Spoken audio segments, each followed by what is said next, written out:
we will continue to stand by Ukraine and to strive for this war to immediately come to an end, because our security and freedom depend on restoring the force of law over the law of the strongest.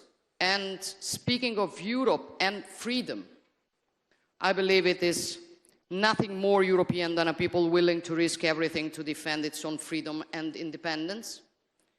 Every day, the heroism and tenacity of the Ukrainian people reminds us what Europe is and what the deepest aspect of our common identity is: freedom.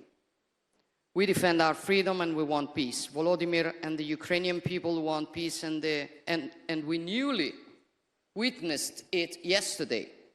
The world saw who was really willing to sit at a negotiation table and who was not.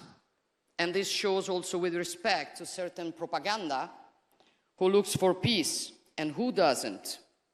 At the same time, we must not interpret what happened yesterday as a setback and throw in the towel. Instead, we must insist with determination to finally achieve an unconditioned ceasefire and a true peace agreement with serious security guarantees for Ukraine, and we are absolutely ready to do what is needed to reach this goal.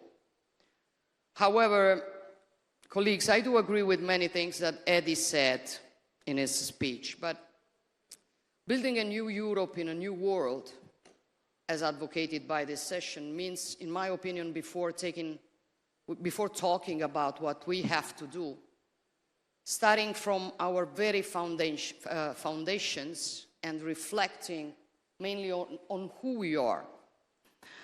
None of us is interested in strengthening any form of union amongst European states, if not for protecting what we are and what we want to continue to be in the coming decades and centuries in such a fast-changing world.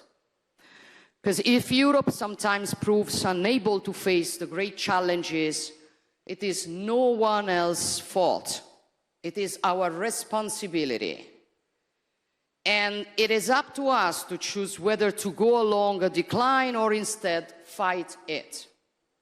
And if we decide to fight it, first of all, we need to regain awareness, which is mainly awareness of who we are, what the European civilization is, of the great achievements it has accomplished across the history of humankind. A synthesis of values resulting from the encounter between Greek philosophy, Roman law, Christian humanism, a synthesis of values that allowed European civilization to conceive a world in which the person is central, life is sacred, and human beings are free and equal. A civilization that respects the identities of the others without denying its own, and that builds peace where instead others see destruction. We are this.